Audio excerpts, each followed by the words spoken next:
Hi everybody, this is Ellie. Thanks so much for joining me today for a video where I talk about journaling in 2020 and specifically some of the challenges that I've been having. I do want to acknowledge and apologize for the glare that you'll see from my lights. It is an overcast day here and my lights just do not play well with these clear cover-on covers. So last year, 2019, was my first year with Hobonichi, and I had an A6 English version of the Hobonichi Techo. So that means that it was a full calendar year notebook. And I made pretty good use out of it. I was in here consistently, if not every day, then often enough, and I absolutely loved it. This was a treat to me, and looking through it brings me so much happiness. I do actually have a video where I talk about my approach to journaling and do a flip through of this guy here. So if you're interested, I will link that above and you can check it out. I don't know if I consider myself to have a style when it comes to journaling. This journal here ended up being part memory keeper, part scrapbook. It was a planner at the beginning of the year. It's a written journal, and I just used it however the mood struck me. I do try to journal really intentionally, and I also don't write a lot. I'm really pretty good at writing within confined spaces, and I know for a lot of people that's hard to imagine, and I totally get it. But for me, if I know how much space I have to write, it just kind of enables me to be more concise, and just, I guess the things that come out are the things that I feel need to be said and remembered. On the occasions where I have had a lot more to say, I will just add a tip in, or if I have a page before or after that hasn't been used, I will definitely get in there. So I am able to adapt as needed. So I did obviously get a Hobonichi again this year for 2020. This year I got an Avec because this guy got so thick, and while I love the look and feel of it, I hated writing on that huge hump. So I thought that the Avec would be a great way to have the best of both worlds. But you guys, this year I have really struggled to journal, I want to say consistently, but the truth is to journal at all, and I think there's probably a few reasons for that. First reason is that I have a lot of setups on the go. If you haven't seen any of my other videos where I show a variety of setups, they're all somewhere on my channel, but I do have quite a few, and don't get me wrong, I love them. It just gets sometimes redundant to be repeating the same information, or it's more effort than maybe I am feeling at that moment. The other thing is that last year with my journal and my Hobonichi, it was a totally new experience, and I had no expectations of myself beyond actually trying to use the notebook regularly. It started with basically just pen and I think a couple of Tombow markers, and then it evolved into something much more creative, which I loved. I love flipping through the pages and seeing the evolution and the variety, but I think this year, subconsciously, I had expectations to make this as fun and as full as last year's journal, and then on days where that just felt like too much effort, I didn't touch it at all. I obviously decorated the cover a little bit with this beautiful sticker from Studio Katie, some clear constellation stickers from a Happy Planner book, and this die cut here from Bree at Documented Journey. I'm just going to flip through while I talk, and what you're going to see here are a lot of pre-decorated pages that I just did not get into. And part of me feels like, ugh, why should I show this? It's A, like, I don't know, it might not be very interesting to you guys, and B, usually I'm showing things that I'm actually really using, but this is just my reality right now. I have this journal, I love this journal and want to use this journal, and I'm trying to figure out a way to do so. So what I have done is, if I've gotten orders, occasionally I will put those in. But January, you can see, was pretty much empty. It's funny because I've done some of my, I'm so new to watercoloring, but I've done some of my favorite watercolor flopping in these pages, but there's just very little on them. Here's a couple of pages that I did do. The other thing right now is that the way I've set up my bullet journal has a space for me to expand a little bit on my notes and write a few sentences. So I guess that feels like, it feels like journaling to me.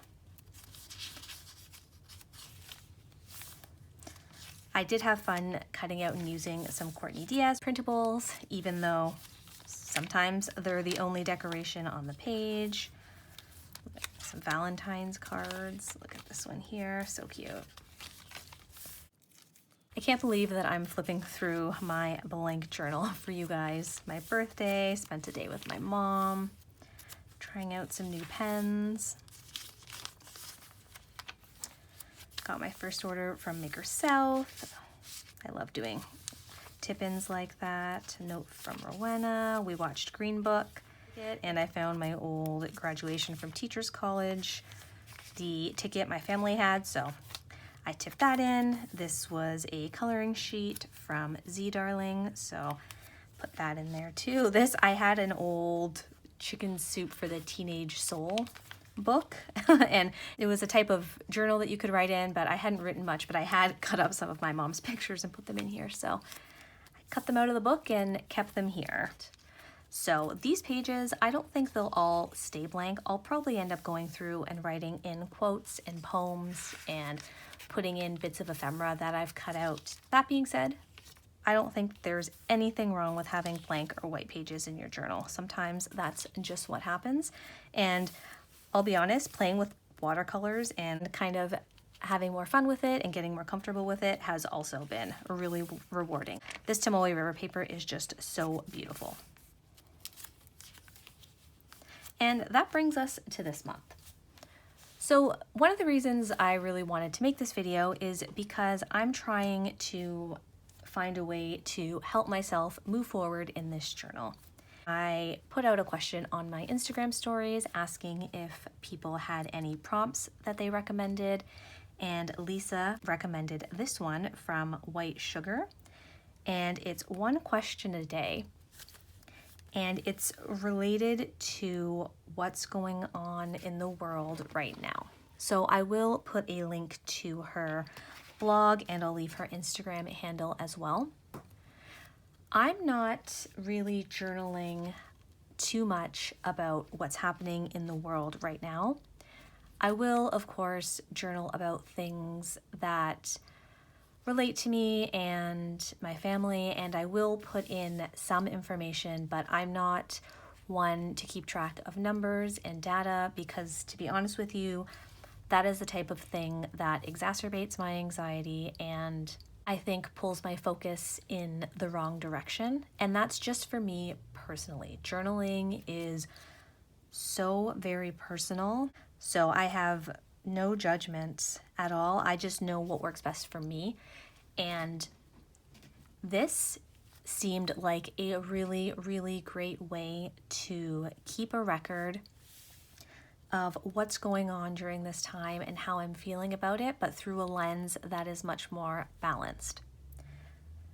I will say some of these questions I might change a word or two in before I answer them because it just fits better with kind of the way that I think and look at things. So for example, this here, what's one mental exercise I can learn to help me stay positive? I changed that to what's one mental exercise I can learn to help me stay balanced? Because for me, what I strive is to feel balanced. I am not trying to erase or repress negative emotions. I'm doing a lot of work to kind of be able to feel those, acknowledge them, and let them go. And anyways, I just want to write about it more from that angle because that's the approach that I'm taking and that's what works best for me. The other thing that is really super fun about this is I've been talking a lot to Tara online, and her Instagram is Take Heart Tara. I'll link her below. And she suggested that we actually do these prompts together because we'd been talking about having, similar struggles with journaling consistently, or in my case, journaling at all, really. And I thought, that's great. I am somebody who really does my best work when I'm accountable to somebody else and when I can talk to somebody about what's going on and have that connection. So we didn't start this, obviously, at the beginning of April. I think we started maybe on the 6th, and I may go back and answer the questions in these first few pages, and I may not. It's just, honestly, it feels like a jump start. And that's exactly what I want and what I need. I do plan to flip through this month once we do finish the prompts and the journaling here. So that'll be coming at some point in the future. And I know Tara plans to show some of her spreads on Instagram, so definitely check her out. She has some of the most unique and lovely handwriting I've ever seen. I keep telling her it looks like a font, and if it was a font, it's one that I would definitely use. So anyways, that's just kind of where I'm at with journaling right now, and I'm going to see how it goes. I've never used prompts before, so this is brand new to me, and again, I really like this specific list because it's relevant, and I know when I read these and I look back on them in the future, I will know exactly what was going on. Like some prompts are, well, they don't relate to kind of the day-to-day happenings. They're more thought exercises, but this one is both. So I'm really looking forward to this. And beyond that, I don't know. I do plan to try to continue journaling, whether that means more prompts or whether that means this has gotten me started and I want to continue like I did last year. We'll have to see. I will say that I did go back through my old journal and last year's journaling video, and it reminded me of how much I enjoyed making those pages at the time and how much I really enjoy looking through them now.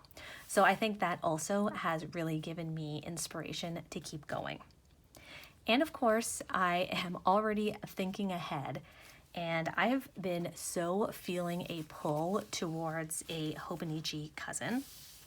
I'm really trying to convince myself that I don't need one this year, and I don't plan to get one this year, because I do think that, well, if I do get one, then that means some of my other notebooks will be out of use, and I do want to work in and finish what I have. But I'm thinking next year I might be trying a Hobonichi cousin for my journaling and memory keeper all in one. But anyways, that's a ways away. I'd love to hear how you journal and what you do if you hit a journaling slump or you just aren't feeling called to it. That's kind of my journal saga for now, and we'll see how it looks at the end of April. Thank you so much for watching, and I'll see you next time.